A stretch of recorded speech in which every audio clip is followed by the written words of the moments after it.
saya udah 5 tahun, kok belum masuk SD misalnya. Ini bahaya loh. Carilah, maka kamu akan mendapat. Nah, itu benar, bagus quote itu. Tapi bukan cari pinjol.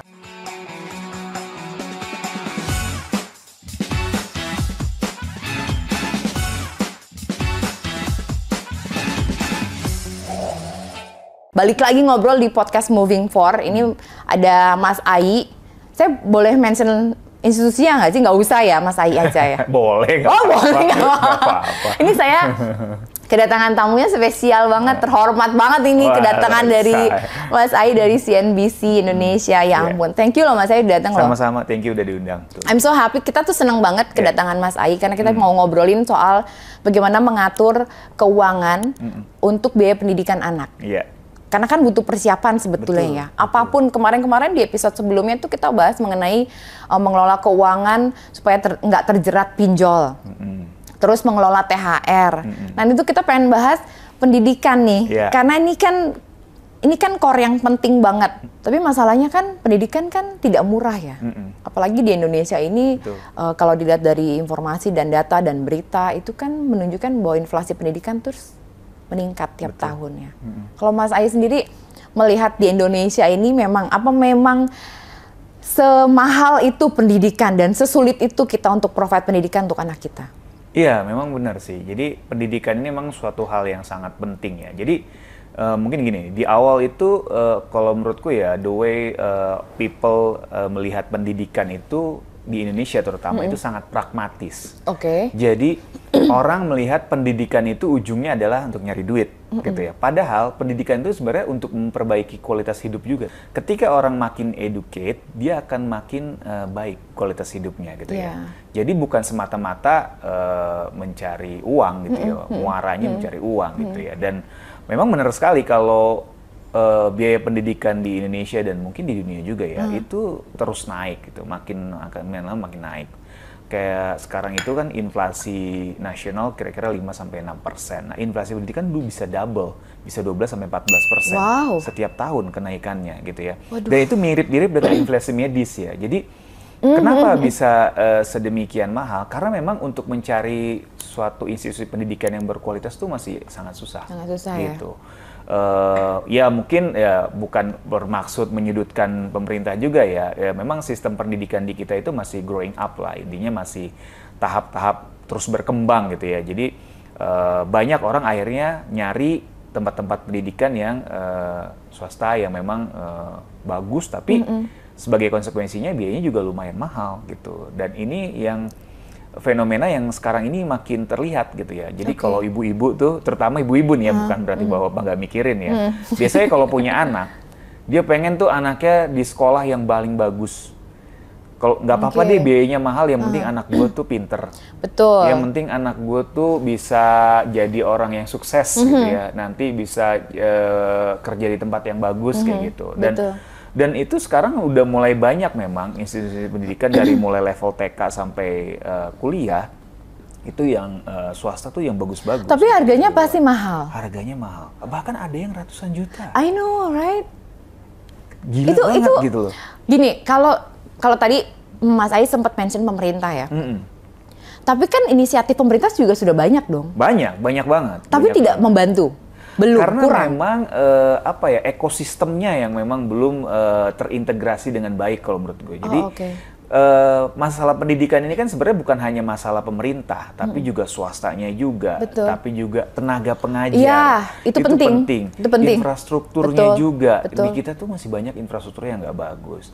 Tenaga pengajarnya juga kualitasnya juga masih rendah, maaf aja gitu ya. Jadi memang masih banyak PR yang harus diperbaiki, terlepas dari sistem pendidikannya kayak sekarang ini kan Menteri Pendidikan yang sekarang, Mas Menteri ya, udah bikin program-program banyak dari Merdeka Belajar segala macam. Oke, itu bagus gitu, tapi memang itu nggak akan berjalan dengan baik kalau stakeholder yang lainnya juga nggak berkembang dengan ke arah yang baik gitu ya, dari tenaga pengajarnya, infrastruktur sekolahnya, daya beli masyarakatnya gitu ya, karena kan untuk mendapatkan pendidikan yang berkualitas biayanya mahal. Betul. Gitu. Kalau daya belinya rendah ya susah juga gitu kan.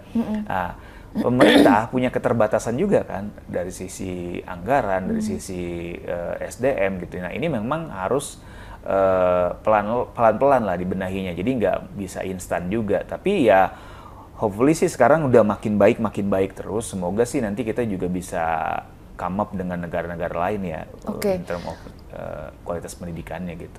Oke, ada nggak sih benchmark atau perbandingan antara kita dengan negara lain gitu, yang kira-kira memang mengalami hal yang sama dan mungkin kita bisa apply hal yang improvement apa yang perlu kita lakukan gitu?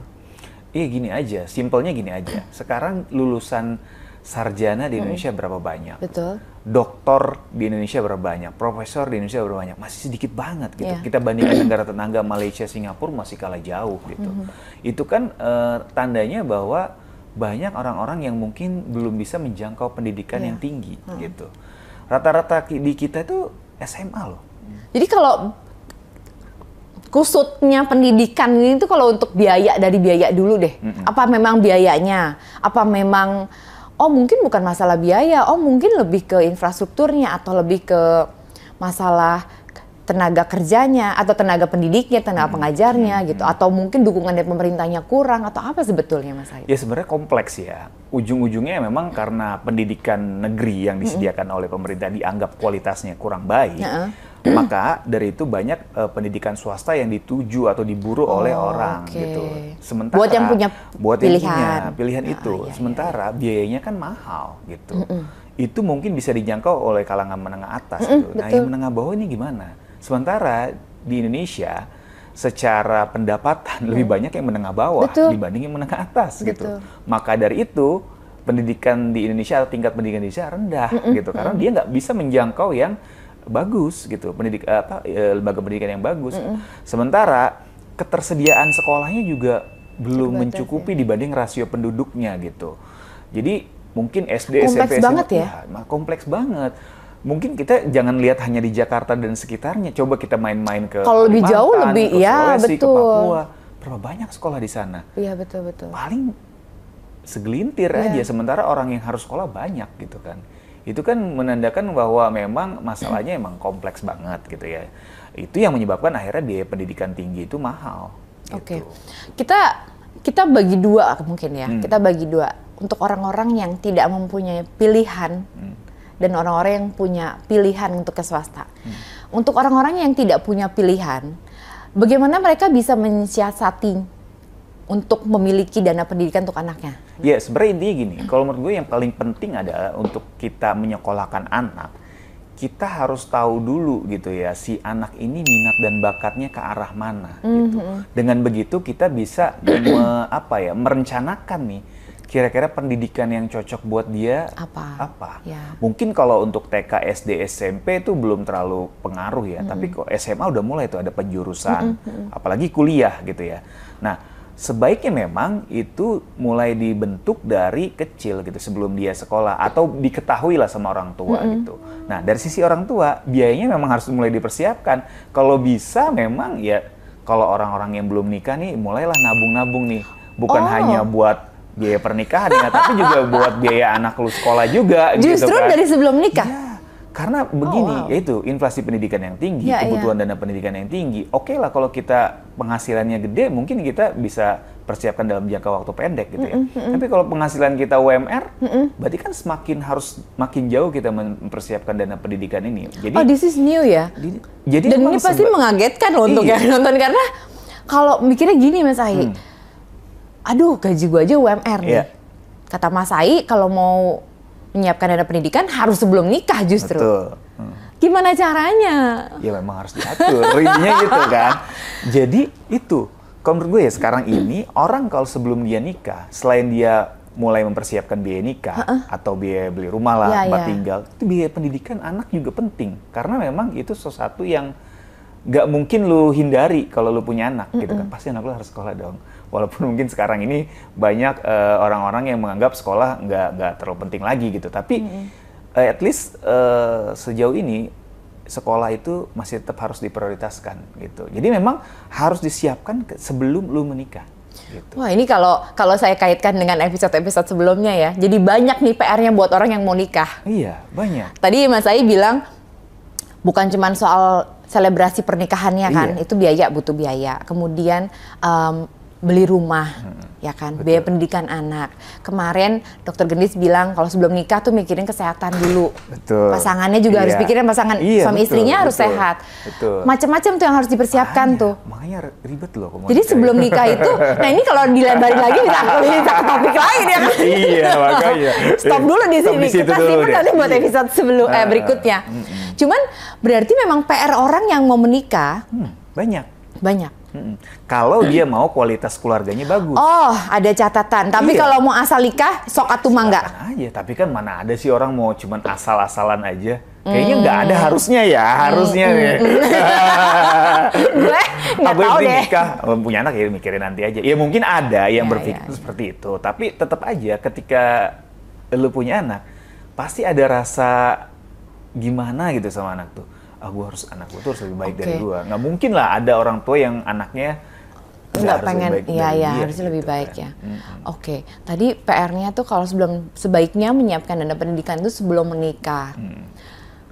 Apalagi kalau pendapatannya terbatas ya, katakanlah UMR. Ya udah, tapi jadi jangan ada excuse bahwa gaji gue UMR, gue mau nikah gimana gitu. Bisa sebetulnya, asal tinggal dipersiapkan diatur-atur aja dan intinya harus disiplin dan konsisten.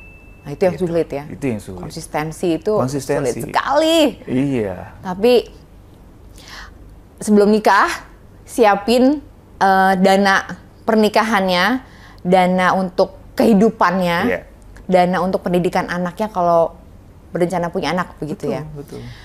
Nah, pertanyaannya kan kalau uang gue UMR nih, gue nyiapin, itu kan gimana ngitung-ngitungnya gitu loh, Mas Hai. Ya, apakah memang ada persentase budget yang harus disisihkan gitu, atau urunan aja deh sama calon istri atau calon suami gue gitu, bisa nggak gitu kira-kira? Sebenarnya memang idealnya adalah masing-masing orang menyiapkan masing-masing. Oh, I see. Kenapa? Jangan nggak boleh patungan. Bukan nggak boleh, karena kita nggak pernah tahu jadi nggak nikah sama yang itu, gitu kan?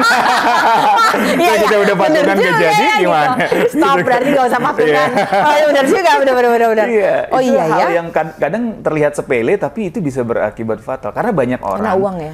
Sebelum nikah tuh udah bikin bisnis bareng, sebelum nikah tuh udah bikin rencana keuangan bareng, tapi tiba-tiba jadi nikah tuh malah jadi repot gitu kan. Batuk. Ya itu makanya memang idealnya adalah ya udah lu siapin masing-masing. Ketika nanti sudah menikah bener menikah sama itu ya udah tinggal digabung aja kan. Benar ya, benar juga ya. Lebih enak. Guys, gitu. tolong. Jangan terlalu bucin, ya.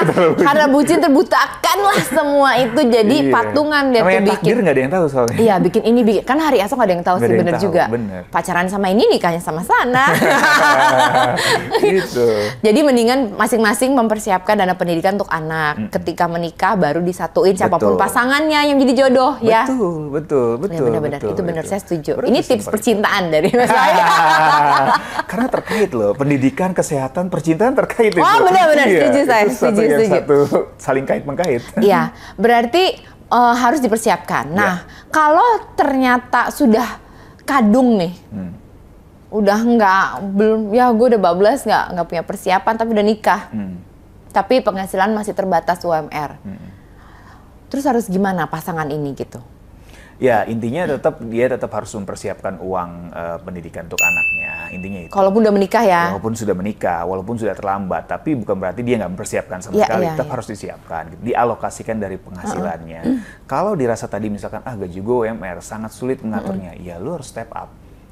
Cari kerjaan sampingan, cari kerjaan yang penghasilan lebih baik gitu kan. Karena kan prinsip... Mas saya suka challenge orang ya? Iya, karena prinsip keuangan gitu. Ketika pengeluaran lu terlalu besar, pilihannya dua, lu tekan pengeluaran lu atau lu tingkatkan penghasilan lu, gitu kan. Pilihannya cuma itu, sesimpel itu gitu kan. Jadi memang orang itu harus dicambuk untuk dia kerja lebih keras lagi gitu. Dan gue percaya setiap orang tuh mampu sebenarnya, tinggal dia mau atau enggak gitu. Betul. Karena ketika dia berusaha dan konsisten, disiplin, pasti bisa. Karena kan banyak yang terjebak jatuhnya ya. Karena untuk menekan pengeluarannya nggak bisa. Iya. Ningkatin income-nya nggak mau mungkin ya, karena sudah nyaman mungkin. Jadi nggak mau, males interview, males ini, males itu gitu, apply gitu. Jadinya ya udah stuck di situ. Dengan kata lain nanti untuk menyisihkan untuk spare dana pendidikan untuk anaknya nggak kelar-kelar kan? Itu. Jadi nunda lagi, punya anaknya nunda. Jadi sebenarnya punya anaknya nanti dulu sampai dana pendidikannya kekumpul atau gimana Mas Hai? Ya sebenarnya sih kalau ini tergantung persepsi masing-masing ya. Ada orang yang memang oh gue siapin dulu deh dananya baru nanti berencana punya anak gitu ya. Tapi sebenarnya nggak ada yang pernah mengetahui pasti kapan kita punya anak loh. Walaupun lu udah menunda atau walaupun lu udah memprogram. Direncanain ya? Iya. Nggak juga orang ya? yang program hamil aja belum tentu bisa hamil gitu kan. Iya sih. Iya kan? Apalagi yang enggak. Jadi kalau menurut gue fokusnya bukan di punya anaknya, tapi fokusnya adalah gimana lu mempersiapkan dananya gitu. Jadi siapin aja dulu. Iya, karena itu kan lu kembali lagi punya keturunan itu adalah takdir kan. Betul. Lu bisa punya keturunan atau enggak bukan lu yang nentuin. Even lu bisa memprogram, sekarang kan zaman canggih ya, bisa bayi tabung segala macam istilahnya. Oke, tapi lu juga harus mempersiapkan dari sisi keuangannya ini gitu. Jadi kalau bisa sih ya lu mulai sisihin deh tuh 10% lah minimal dari penghasilan lu untuk pendidikan anak gitu. Terserah lu taruh di instrumen apapun gitu ya. Tapi paling nggak ketika saatnya tiba lu punya anak, lu udah punya dananya. Ketika saatnya tiba dia mau masuk sekolah, lu ada dananya. Jadi kalau udah menikah pun harus berani ngomong ya. Istrinya harus berani ngomong, Pak, atau bahkan suaminya juga mungkin inisiatif dari suami, Mah kita harus mulai menyiapkan dana pendidikan karena inflasinya tinggi banget tadi 15-20% setahun. Jadi kalau katakanlah biaya pendidikan di tahun ini berapa? 2024 sekian. Ketika anak kita mau masuk kuliah itu hitung sendiri lah ya. Benar, itu gampang kok, simple gitu kan. Jadi memang, tapi yang jelas tidak lebih murah dari saat ini. Pasti. Kalau prinsip ekonomi itu, harga itu bisa naik, tapi sulit turun. Nah itu. Sama kayak bunga ya? Bisnis. Iya. Sekarang sebagai pedagang nih kita ya, pasti kita mau naikin harga dong. Betul. Apakah kita mau nurunin harga? Nggak mungkin. Nggak mungkin gitu. ada sekolah yang tiba-tiba nurunin biaya. Nggak ada sejarahnya kayaknya. Nggak ada. Nanti dia akan naikin lagi dengan tambahan ini gitu kan. Betul. Oke. Kalau misalnya sudah menyiapkan dana pendidikan, kemudian anaknya ini nggak cuma satu. Ya kan? Ada lagi, misalnya 2 atau lebih banyak. Mungkin kan kita nggak pernah tahu ya referensi membentuk keluarga masing-masing orang. Ini persiapannya itu akan lebih effortnya lebih ekstra atau gimana? Pasti harus lebih agresif lagi orang tuanya untuk nyiapin dana pendidikan kan, karena emang 1 aja udah berat, apalagi 2, 3, 4 dan seterusnya gitu ya. Jadi memang yang menurut gue sih selain harus kerja keras, harus disiplin, tapi juga harus realistis. Terkadang orang-orang tua zaman sekarang itu sangat tidak realistis gitu. Contohnya gini, gue punya duit cuma 10 juta, tapi gue pengen anak gue sekolah di, nggak boleh nyebut merek lagi ya, sekolah yang istilahnya high class lah gitu. Harus pokoknya, supaya anak gue pinter. Terus? Ya janganlah, lu harus realistis, cari yang sesuai kemampuan lu. Kenapa? Karena kalau lu maksain, ujung-ujungnya apa? Ngutang. Nah, ini masuk topik baru lagi nih, lebih repot lagi itu gitu kan. Itu saya belum mau masuk, udah dibawain, udah di bridging, bagus, makasih. Ngutang gitu kan, kalau ngutang itu beban lo akan jauh lebih berat lagi gitu kan. Selain lo harus nyiapin dana pendidikan, lo harus nyicil utang juga, makanya itu bahaya. Makanya kalau menurut gua, orang-orang tua di luar sana, ketika lo sudah berusaha keras untuk menyiapkan dana pendidikan, seberapa yang lo dapat, lo harus realistis, tapi tidak mengesampingkan potensi dari anak lo juga gitu. Kira-kira cocoknya ke sekolah yang mana gitu kan. Itu juga harus dipertimbangkan. Cuma mungkin lo cari yang memang biayanya masuk. Intinya gitu aja gitu. Karena itu tadi prinsipnya, kalau emang biayanya kurang ya lo cari biayanya lagi dong, atau ya lo turunkan standar sekolahnya gitu. Tapi mungkin itu ini juga kali ya, pengaruh informasi, keterbukaan informasi saat ini ya melalui sosial media. Jadi mungkin melihat anaknya si ini, anaknya si itu, anak tetangga, anak keluarga siapa. Pasti. Jadi tidak melihat ke dalam diri bahwa saya mampunya di 10 juta. Jadi cari sekolah yang 10 juta aja misalnya. Kadang-kadang pressure sosial itu lebih ngefek dibanding lu realistis dengan diri lu sendiri gitu kan. Ya kayak misalkan lu tangga gue sekolahnya di situ anaknya. Gila, gue sekolahnya yang sini gitu kan. Padahal belum tentu anakku cocok di situ, gitu kan? Itu kan jadi masalah baru lagi nanti kalau misalkan nggak cocok. Karena sekolah itu juga, let's say gini, di sekolah yang bagus biasanya kan orang-orangnya banyak juga yang pintar-pintar. Kalau ternyata anak lu nggak mampu secara otak, let's say gitu ya kasihan juga kan anak lu nanti dibully atau nggak bisa mengikuti pelajaran dengan baik gitu. Jadi memang harus tahu nih potensi si anak seperti apa, minatnya si anak seperti apa, kemampuan keuangan lu seperti apa. Nah, lu mulai merencanakan lah kira-kira apa yang cocok buat anak lu gitu. Jadi memang tidak mudah juga jadi orang tua Nggak mudah, jadi memang permasalahannya nggak hanya masalah lu nyiapin duit selesai gitu. Jadi banyak yang harus lu siapkan yang lainnya juga gitu. Untuk karena ini masalah pendidikan anak bukan sekedar, oh gue punya uang gue sekolahin. No, itu nggak berhenti di situ sebenarnya. Jadi kalau tadi saya bagi dua antara yang punya privilege dengan yang kurang punya privilege ya, dengan keterbatasan pendapatan. Tapi bukan berarti begitu punya uang banyak, uang lebih itu selesai sudah urusannya. Enggak. Karena sudah punya uang pun tadi Mas Ai bilang harus disesuaikan juga, memilih sekolahnya harus yang sesuai, dicek lagi anaknya, betul ya? Betul. Supaya nanti outputnya tepat. Tepat, benar. Gitu. Memang ada yang tidak tepat gitu, misalnya punya privilege A, B, C, tapi ya sudah yang penting sekolah. Banyak ya? Kalau dengar-dengar cerita terakhir ada satu geng yang di sekolah internasional yang biayanya mahal dan ngebully, gue langsung ngebully lah otaknya. Itu kan mungkin juga karena dia sebenarnya nggak cocok di sekolah itu aja anak itu. Bisa jadi. Karena dia merasa nggak senang atau nggak nyaman, akhirnya dia mengarah ke yang nggak benar gitu kan. Kalau sebenarnya dia nyaman di sekolah itu atau dia suka, pasti dia nggak akan seperti itu. Banyak faktor sih sebetulnya ya. Itu. Apakah orang tuanya nggak mampu? Sangat mampu. Duitnya banyak gitu. Tapi bukti anaknya seperti itu, gitu kan? Makanya ini sebenarnya masalah pendidikan anak ini masalah yang kompleks juga sih sebenarnya. Ya? Aduh kasihan Mas Menteri. Mas Menteri butuh dibantuin nggak? Kontak di sini, di sana, di sini. Gitu. Jadi emang ya harus pelan-pelan dan harus hati-hati sih untuk mempersiapkan pendidikan untuk anak ini. Gitu. Oke. Ya kalau saya ngobrol sama teman-teman gitu, saya suka bilang kan, teman-teman yang baru menikah gitu, kadang-kadang mereka cerita rencana punya anak, kemudian udah punya anak, terus langsung mikirin pendidikan pasti kan. Saya selalu bilang kalau untuk yang baru nikah, tolong dipikirkan lagi gitu ketika ingin punya anak, harus make sure bahwa kalian itu siap menjadi orang tua. Menjadi orang tua itu kan nggak cuma sekedar nyiapin dana pendidikan tadi yang Mas Ai bilang gitu, tapi itu panjang ceritanya. Dari mentalnya harus disiapkan, mental anak juga dijaga, lahir batinnya harus dijaga ya. Jadi bukan cuma sekedar, saya bilang ke teman-teman saya tahu kalian berkecukupan, punya uang banyak gitu ya, income-nya nggak kecil, tapi bukan cuma menyediakan uang, bayar uang sekolah tepat waktu, sekolah di international school atau sekolah bagus, ke luar negeri gitu, tapi tetap juga anaknya dimonitoring supaya outputnya bagus gitu. Nah, tapi kalau untuk yang tadi tidak kurang privilege-nya ya.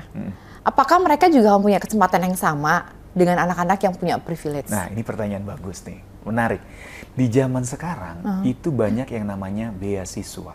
Ya, gitu. Betul. Sebenarnya orang-orang yang tidak mampu, kita bisa bilang seperti itu, secara keuangan untuk mengakses pendidikan yang bagus buat anaknya, jangan berkecil hati. Sekarang itu banyak sekali akses untuk mendapatkan beasiswa pendidikan. Dari pemerintah ada, dari swasta dari negara lain. Dari negara lain ada, dari sekolahnya juga ada. Gitu. Jadi sebenarnya nggak ada alasan lu tuh nggak bisa dapetin pendidikan yang bagus buat anak lu. Gitu. Tapi tetap lu harus mempersiapkan dananya. Kalau misalkan lu rasa belum cukup, cari alternatif lain. Beasiswa itu. Itu jalan keluar yang menurut gue sangat win-win solution buat orang-orang yang nggak mampu secara dana ya. Dan di zaman era sosial media sekarang sangat mudah dapat informasi beasiswa. Jadi tinggal kita cukup peka aja ya. Peka aja, buka telinga, buka mata, lihat sekitar. Banyak nanya. Dan cari tahu gitu. Jadi buat teman-teman ibu-ibu muda atau mungkin yang merasa kayak wah saya tuh nggak punya, saya nggak mungkin lah anak saya bisa sekolah tinggi. Banyak juga cerita sukses di sana yang berhasil menyekolahkan anaknya tinggi dan sukses. Kita sering lihat di media kan, sering baca, lihat atau dengar gitu kan. Betul, benar Mas Ai. Jadi beca, jadi sarjana di luar negeri kayak gitu kan. Anak apa kayak banyak sekali. Yang penting ini mungkin ya komitmen tadi ya, komitmen dari orang tua bahwa anak saya harus lebih baik dari saya. Iya, itu betul. Harus pendidikan lebih tinggi dari saya gitu. Jadi walaupun punya banyak keterbatasan dana, nggak punya dana, nggak punya biaya pendidikan, walaupun sudah berusaha nih misalnya, saya udah nurutin kata Mas Ai ini harus disisihkan gitu. Suami saya udah nyisihin, saya jualan di warung saya sisihin misalnya gitu. Tapi tetap nggak cukup. Berarti harus ada satu kesatuan dengan si anak juga untuk bisa sekolah baik ya.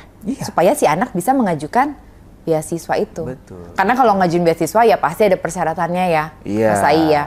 Misalnya anaknya harus nilainya sekian.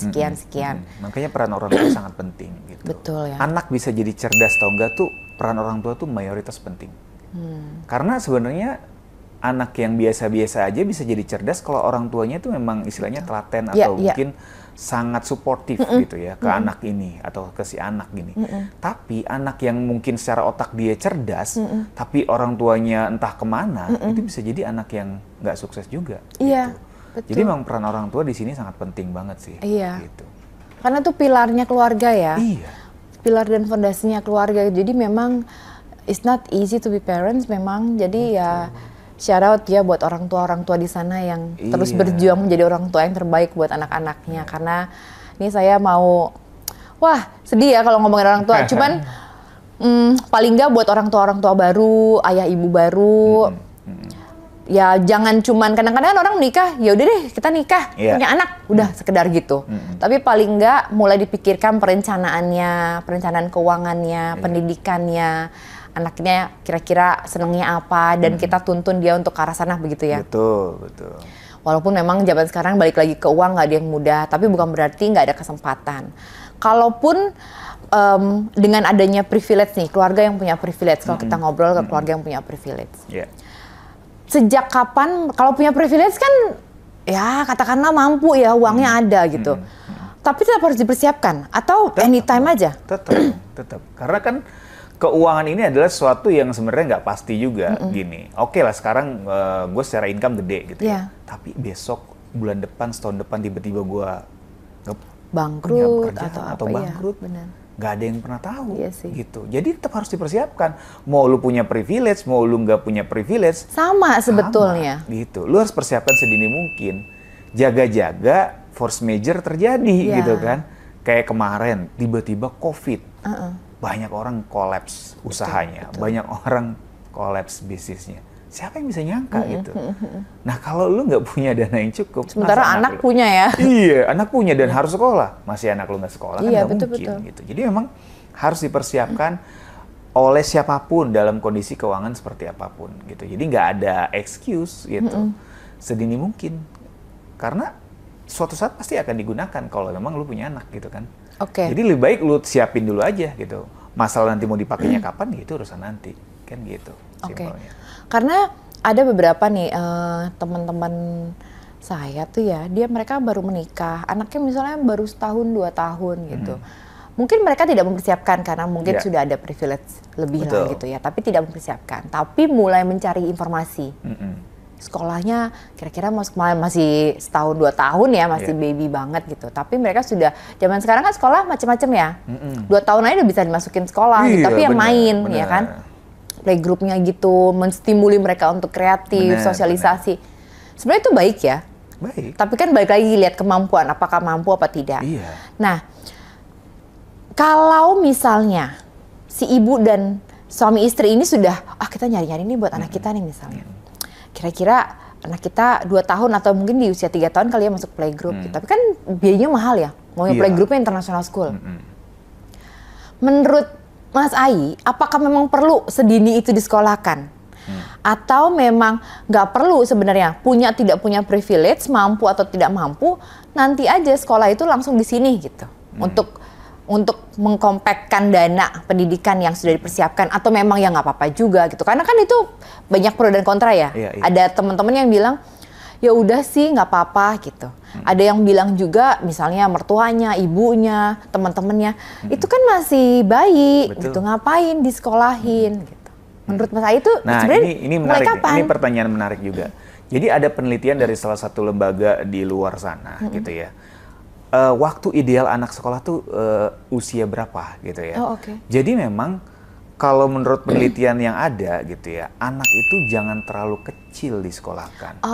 Kenapa? Karena anak itu kalau terlalu masih kecil, dibebani dengan istilahnya pelajaran yang berat, nanti istilahnya psikisnya akan terganggu. Gitu. Anak yang paling utama adalah bagaimana dia bisa belajar berinteraksi dengan lingkungannya. Belajar kemampuan dasar, misalkan berbicara, berjalan, mungkin lanjut nanti bisa berhitung, membaca, menulis dan lain sebagainya. Nah, makanya tadi kembali lagi peran orang tua itu penting. Yang kedua adalah peran lingkungan. Jadi ketika anak itu lahir gitu ya, yang harus disiapkan adalah lingkungan yang baik juga gini. Gimana supaya anak ini tuh bisa berkembang dengan baik gitu kan. Orang tuanya harus suportif, lingkungannya harus baik yang mendukung tumbuh kembang anak itu gitu ya. Nah, sebenarnya kenapa sekarang banyak orang-orang tua tuh 2 tahun udah sekolah lagi, 3 tahun sekolah lagi? Itu fenomena itu terjadi karena satu, orang tua nggak bisa mendidik anaknya dengan baik di rumah. Itu. Iya, iya. Sekarang berapa banyak orang tua yang bisa ngajarin anaknya baca, tulis, berhitung Jadi lebih di cepat, rumah. lebih baik bukan dilempar ya. Jadi kayak Diserah seolah-olah terima kayak kan. lempar tanggung jawab, udah Iya, deh iya, sekolahin iya. aja, biar nanti diajarin sama guru, kan gue bayar. Gitu. Oke. Kedua, orang tua nggak bisa menciptakan lingkungan yang baik buat anaknya berkembang. Karena anak kecil itu dia harus belajar berinteraksi. Banyak loh anak-anak sekarang tuh, apalagi sejak zaman pandemi ya, yang ketemu orang lain nangis, takut. Iya, iya, betul. Iya. Banyak. Itu kan karena orang tuanya mungkin nggak bisa memperkenalkan dengan dunia luar, di luar keluarga intinya dia, gitu. Nggak bisa membuat anaknya berbaur. Nah, makanya pendidikan yang pertama kali diterima oleh anak adalah pendidikan di rumah. Betul. Orang tua, gitu. Orang Makanya tua peran gurunya ya Orang tua sebenarnya. adalah guru pertama anak. Iya, iya. Iya. Betul. Nah, di zaman sekarang yang zaman sangat pack ini, orang dengan sibuk sana sini dengan Rushing rutinitas ya. kerjaan dan segala macam, orang tua tuh makin males gitu untuk ngajarin anak. That's sad. Makanya that's why pendidikan tuh makin lama makin rendah gitu usia anak. Padahal secara penelitian itu nggak bagus buat Idealnya tumbuh berapa kalau berdasarkan penelitian? memang idealnya itu usia 5 tahun. Jadi usia yang ditetapkan pemerintah itu sebenarnya udah bagus tuh. Kan kalau katanya kalau TK tuh 4 tahun atau 5 tahun gitu ya. SD tuh 6 atau 7 tahun. Itu memang sudah dipertimbangkan berdasarkan riset yang ada. Iya sih. Supaya anak itu nggak shock. Tapi kan pertanyaannya kenapa ada banyak lembaga pendidikan yang membuka, Ya itu karena menerima karena ada duit kebutuhan ya. itu. Ya, ada kebutuhan itu karena itu. betul. Gitu. Karena banyak orang-orang tua yang malas gitu Males untuk ya, anaknya. males quote and quote bawa. Dan satu hal lagi yang sering terjadi di fenomena di masyarakat, kayak ada perlombaan anak itu pokoknya sedini tahu nih. mungkin sekolah gitu ya di usia muda supaya nanti ketika lulus masih muda Iya, gitu kan. iya, iya. Gitu. Pokoknya 20 tahun anak gue udah sarjana. 21 tahun anak gue udah sarjana. Tanpa dia mengetahui anak itu mampu nggak, sanggup nggak. Gitu. Ini bahaya loh. Jadi sebenarnya pendidikan itu bukan perlombaan. Betulnya ya, Iya. justru harus dipersiapkan. Mungkin masa 5 tahun itu tuh orang tua bisa mulai memetakan, observe anak. Oh dia tuh begini, dia arahnya ke sini. Tapi Betul. memetakan sendiri ya, di rumah maksudnya. Iya di rumah, betul. Baru nanti, oh oke, gue udah tahu nih anak gue arahnya ke sini. Dia kesulitannya berkomunikasi atau sosialisasi ke orang begini. Iya. Jadi ketika dilemparkan ke guru ya, Dia sekolah, dia sudah tahu. Karena memang yang harus paling tahu tentang anak ya orang Orang tuanya tua. gitu, bukan guru atau orang lain gitu.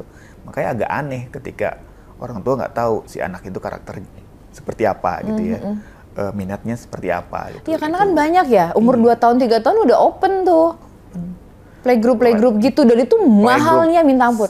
Les sana Benar. sini gitu kan, les renang. Tapi les benar yang ini, Mas les Ai itu. bilang, ada satu yang tadi fenomena sosialnya itu terakhir. Iya. Untuk kayak perlombaan. Iya, orang tuh jadi feel pressure orang tua. Iya. "Wah, gila anak gue 5 tahun belum sekolah masa Iya, gitu. betul. Si anak sini Benar. udah masuk SD. kayak Iya, gitu. betul. Padahal itu sebenarnya bukan perlombaan. Benar. Kayaknya mulai tutup ini deh. Kayaknya jangan terlalu mengambil semuanya sebagai pressure kehidupan nggak sih? Betul. Lihat Jadi ke lu harus diri. tahu mana yang terbaik buat lu dan anak lu. Betul, dan keluarga. Bukan yang terbaik buat citra lu. Apa yang dilihat orang benar-benar. Oh, iya. Benar-benar. Karena kalau cuma mikirin citra atau image lah kalau kata orang sekarang, ya belum tentu yang terbaik buat anak lu Betul. juga. Gitu kan. Sebaiknya dibicarakan di keluarga, di suami, istri, kemudian dilihat anaknya. Bener sih, saya setuju nih. Dilihat dulu nih 5 tahun, anak diajarin. Tapi ya itu balik lagi ya, kesibukan orang tua. Iya. Apalagi di kota Jakarta ya, di kota Betul. besar itu mungkin orang tuanya super sibuk, dua-duanya kerja. Jadi anaknya diserahkan ke pengasuh. Jadi guru pertamanya adalah pengasuh. Gitu. Banyak anak yang lebih dekat ke pengasuhnya sama Ya, dibanding betul. orang tuanya kan. Betul. Itu fenomena yang bisa dibahas juga menarik. Ini memang sangat unik ya gitu, karena memang betul juga sih tadi yang Mas Ai bilang kalau punya privilege tapi sibuk banget kan, jadinya ya sudah orang tuanya malas, dilempar lah mereka ke anak-anak ini, dilempar dalam artian disekolahkan ya guys. Iya. Disekolahkan ke sekarang sekolah. juga ada yang banyak juga merangkap kayak daycare kayak Betul. gitu kan, lu masuk ke pagi diambil sorenya kayak gitu kan. Itu banyak yang kayak gitu-gitu kan. Padahal secara riset sebaiknya disekolahkan itu mulai di usia 5 tahun. Memang idealnya ya. Dulu saya masuk SD 5 tahun sih memang. Iya, karena anak itu juga ada kebutuhan bermain loh. Iya, Jadi, benar-benar. kasih kesempatan mereka juga main gitu. Iya. Jangan langsung kayak lu sekolah, lu harus belajar gitu. Nggak semuanya soal Karena sekolah bermain ya. itu juga belajar buat anak itu. Gitu Betul, kan. betul. Ketika dia bermain, dia menemukan suatu masalah, dia belajar Iya. gimana menghadapi masalah itu, kayak gitu kan. Itu kan yang mungkin juga nggak ada di sekolah juga gitu. Benar, Jadi setuju. bukan semata-mata belajar ilmu eksak gitu kan. Iya. Seperti itu. Nah, itu mungkin waktunya juga untuk orang tua observasi yang tadi itu ya, Mas betul, Ai, ya betul, melihat betul. bahwa oh, anak saya kayak nggak suka ini deh gitu. Karena ini kejadian juga nih gitu. Mungkin ada banyak orang tua yang misalnya anaknya di sekolah lesin piano, padahal anaknya sebenarnya nggak suka piano Benar, gitu. Mungkin banyak dia kayak sukanya gitu tuh. basket. Iya. Kita nggak tahu, tapi kan harusnya kan sebelum mendesain sesuatu tuh ada masa observasi ya. Betul, karena pasti kelihatan kok anak itu minatnya kemana gitu. Tinggal kita dukung aja, support aja gitu kan. Ya kita kasih opsi mungkin sebagai orang tua kita kasih lah. Misalkan mau les apa. Nanti kan tinggal bisa dilihat mana kira-kira yang dia nyaman, mana kira-kira yang dia cocok. Ya udah kita support Oke. di bidang itu gitu kan. Oke. Itu kan pasti akan jauh lebih baik buat anak. Menyiapkan dana, melakukan observasi, kemudian setelah melakukan observasi udah tahu nyiapkan dana lagi, bener dong? Betul. Cepat tahu kan ada pergeseran dari mungkin pertama menyiapkan dana untuk basic pendidikan dasar lah ya gitu. Ternyata pas sudah dijalanin, diobserv, ternyata anak saya tuh nggak suka, lebih ke seni ternyata misalnya.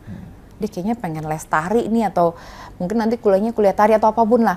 Itu mungkin harus menyiapkan dana lagi, dana lebih lagi untuk minat si anak ini yang bergeser ternyata. Mungkin aja kan bergeser, kecilnya gimana, besarnya gimana, mungkin karena sangat lingkungan. mungkin. Karena anak itu kan memang masih terus bertumbuh kan, sampai mungkin remaja baru dia mungkin bisa mulai punya keteguhan lah bidang apa yang memang ingin ditekuni gitu kan. Dari mulai balita sampai remaja itu mereka masih sangat labil gitu, berubah gitu. Oke. Gak hanya dari sisi karakter tapi juga dari sisi minat gitu. Nah, ini yang harus dipantau sama orang tuanya gitu. Jangan sampai nanti salah jalan. Jadi orang tua tuh mantaunya dari dia pendidikan dini sampai selesai. Sampai selesai harusnya dong. Iya. Jadi orang tua selesai di pendidikan ya? Gak juga sih sebenarnya. Ini nanti masih ada topik yang lain lagi tuh. Tugas orang tua tuh tidak hanya selesai. mengantarkan anak sampai dia pendidikan selesai. Oh gitu ya? Iya. Oke. Sampai dia menikah. Bahkan setelah menikah mungkin sampai dia nanti punya anak lagi. Jadi banyak tugas orang tua. Berat. Oh oke. Saya pikir ya, tadinya saya pikir ya sudah kalau udah menikah kan udah dilepas aja, your life gitu. Just go with your life. Tapi tetap ya. Iya, tapi tetap istilahnya mungkin emergency kontak anak itu ya orang tua gitu. Iya sih, benar. Ketika ada suatu last Iya. effortnya Saya pasti ke setuju, orang saya tua, setuju. gitu. Saya setuju. Ini bagus nih istilahnya last emergency contact. Bukan berarti orang tua kita tuh last optionnya, bukan. Tapi maksudnya Mas Ai itu adalah at the end of the day, apapun yang terjadi, pasti ujungnya adalah keluarga, ujungnya adalah orang tua gitu. Jadi Orang tua adalah orang terakhir yang pasti akan ngebantu lo. pasti. Ketika Betul. orang lain nggak ada yang mau ngebantu. Wah, betul. Saya setuju banget. Cakep. Betul. Mau temennya punya banyak berapa temen atau followersnya sampai berapa juta gitu, tetap at the end of the day itu yang di ujung tuh family, keluarga, orang tua. Oke. Kalau ngomongin soal biaya pendidikan, tadi Mas Ai tuh udah banyak banget sebenarnya ngasih insight. Dari mulai disiapin orang tuanya, mentalitas orang tuanya, persiapan sebelum nikah, kalau sudah menikah punya anak disiapin lagi untuk lebih fokus, observasi anaknya. Kalau bisa jangan kecepatan nyokolahinnya gitu. Berarti mudah-mudahan teman saya yang nonton bisa lihat bahwa ini bukan perlombaan. Iya. Jadi tenang aja. Nyokolain anak tuh bukan perlombaan, tuh quote yang bagus tuh. Betul, nyokolain anak bukan perlombaan. Karena memang itu butuh proses untuk mengenali anak dan alangkah lebih baiknya kalau orang tua mengenali anaknya dulu sebelum mereka mengirimkan ke sekolah. Kalau misalnya sudah disekolahkan nih, kalau tadi yang dengan keluarga mampu atau yang punya privilege banyak kan they don't have any issue with money ya, sekalipun memang butuh tetap perencanaan. Tapi untuk yang kurang mampu atau yang tidak mampu ini, kadang-kadang tadi Mas Ai udah sempat mention tuh soal ngutang. Iya. Entah itu ngutangnya ke keluarga, ke temen, ke kantor, ataupun end up-nya dipinjol. Kemarin kan juga sempat rame pemberitaan soal universitas yang mengizinkan fasilitas pinjol kan. Dan sekarang udah common ya, it's pretty common, dan memang banyak ternyata tunggakannya ya, pinjamannya gitu, sampai ratusan miliar. Do you think this is, menurut Mas Ai ini tuh sebenarnya solusi bukan? Bukan. Bukan ya? Bukan. Karena utang itu kalau dari sisi perencanaan keuangan adalah suatu hal yang sangat tabu. Sangat harus dihindari. Boleh nggak diambil? Boleh, kalau memang sudah nggak ada cara lain gitu ya. Tapi, masih ada tapinya itu pun. Udah nggak ada cara lain, masih ada tapinya. Lu yakin punya sumber dana untuk melunasinya? Karena ketika lu nggak yakin atau nggak punya, wah itu bisa jangan. jadi muara untuk kebangkrutan seseorang. Gitu. Banyak orang tuh hidupnya hancur gara-gara utang gitu. Jadi sebelum lu berutang, mendingan berusaha dulu. Cari kerja, cari duit, gitu kan. Ekstra ya, ekstra income lah. Nah, di zaman sekarang, untuk nyari duit tuh gampang loh sebenarnya. Masa sih? Iya. Kasih tahu saya gimana caranya. Lu tinggal buka sosial media, live, jualan apa aja lu bisa. Oh, gua harus live ya? Iya, misalkan contoh. Jadi memang kalau orang bilang sekarang nyari duit susah. Tapi benar sih. Enggak. Sekarang Channel semua pun bisa atau cara live lo untuk nyari duit sekarang tuh makin banyak, makin beragam. Benar. Gitu. Tinggal itu tadi, kembali ke omongan kita di awal, lu mau nggak berusaha? Sekarang artis aja pada live ya, jualan. Iya, gitu. Gampang. Bener sih. Channelnya tuh semakin banyak. Iya, gitu. Dan open lagi, terbuka semuanya. Tinggal lu cari apa selama yang punya kuota. Punya kuota. Oke. Iya gitu. Intinya adalah ya kesempatan itu terbuka lebar gitu, untuk lo ngumpulin duit gitu. Tinggal gimana caranya. Jadi nggak boleh ngutang lah ya, jangan. Iya, jangan gitu kalau bisa. Sekalipun gini loh, misalnya saya orang tua nih, saya punya anak, tapi ya amit-amit ya gitu. Maksudnya saya nggak punya kemampuan untuk menyekolahkan anak, tapi saya pengen gitu. Dan at one point ternyata saya nggak punya uang gitu, tapi saya aduh demi anak nih gitu. Ya kalau memang nggak ada jalan keluar lain, ya mau nggak mau harus, karena nggak mungkin anak lu nggak sekolah kan. Iya. Tapi kembali lagi, pastikan lu punya penghasilan untuk nyicil utang. Iya, pastikan ini ya, ada perhitungan juga gimana cara bayar baliknya ya. Iya, karena gimana caranya lu ngutang, oke lah darurat anak lu mau sekolah, tapi lu nggak ada duit buat nyicil. Anak lu sekolahnya bisa putus tengah jalan, hidup lu hancur, nggak bisa bayar utang gitu kan. Ini kan bahaya banget gitu. Jadi memang tetap, kalaupun harus berutang, lu harus pastikan lu mampu bayar. Jadi Mas Ai tipe tim yang ini ya, Mas Ai tim pendukung lembaga pendidikan yang menyediakan fasilitas pinjol? Enggak juga. Jadi secara perencanaan keuangan memang orang itu utang itu kalau bisa yang produktif gitu kan. Oke, iya betul-betul. Yang produktif. Tapi dengan catatan ya memang nggak ada effort atau cara lain dia untuk menutup dana itu gitu. Tapi kalau misalkan ada cara lain, masih ada peluang lain, kenapa enggak diusahakan dulu gitu. Betul. Ya kalaupun harus menunda setahun 2 tahun mundur pendidikan nggak ada ya. masalah, daripada lu harus ngutang tapi lu nggak yakin bisa bayar. Iya, jangan sampai keburu-buru karena yang tadi pressure dari sosial media, dari orang-orang, dari lingkungan bahwa anaknya kok belum disekolahin sih, udah 3 tahun kok belum sekolah, udah 5 tahun kok belum masuk SD misalnya. Jadinya ngutang, misalnya belum mampu ya. Daripada lu pusing-pusing nyari utang, mendingan lu nyari beasiswa. Kan yang tadi dibilang tadi, banyak tuh. Bener sih. Jadi nggak usah pusing mikirin bayar gitu kan. Gitu.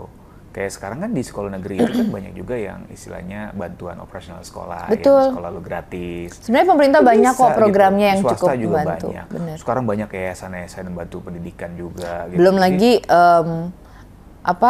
lembaga keagamaan juga banyak saya yakin. Banyak banget gitu. Terus konglomerat yang punya foundation betul, juga banyak banget gitu kan yang ngasih beasiswa pendidikan. Jadi sebenarnya no issue sih kalau misalkan lu carilah maka kamu akan mendapat. Nah, itu benar, bagus quote itu. Tapi bukan cari pinjol. Nggak boleh ya? Jangan lah, bukan nggak boleh, tapi jangan. Jangan ya? Gitu. Kalau bisa jangan gitu. Tapi kalau ada fasilitas itu, kalau Mas Ai agree nggak sih? Boleh-boleh aja. Fasilitas nggak apa-apa kali ya, buat opsi ya? Gini, lembaga keuangan juga itu kan berkembang terus ya. Dan kita nggak bisa menahan atau menolak perkembangan zaman di industri keuangan. Pinjol ini kan salah satu inovasi lah di industri keuangan. Nggak ada salahnya, silakan aja. Karena demand-nya juga ada gitu kan. Betul. Ya, untuk dari sisi user atau nasabah atau pengguna, ya lu pastikan ketika lu memang pakai fasilitas itu lu bisa bayar. Gitu. Yang terjadi kan kemarin itu kan banyak yang pakai nggak bisa bayar. Iya sih. Gimana coba? Pusing juga kan? Orangnya mahasiswanya pusing, kampusnya juga pusing gitu kan.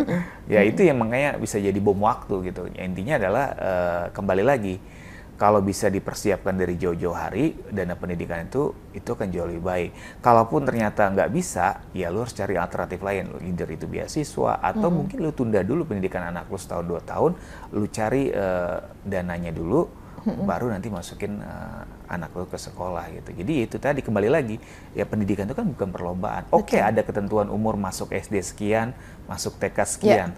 Tapi kalau memang lu belum siap atau anak lu belum siap, ya jangan dipaksakan.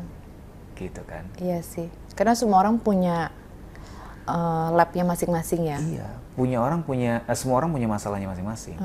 Punya kondisinya masing-masing gitu. Kita nggak bisa samaratakan juga.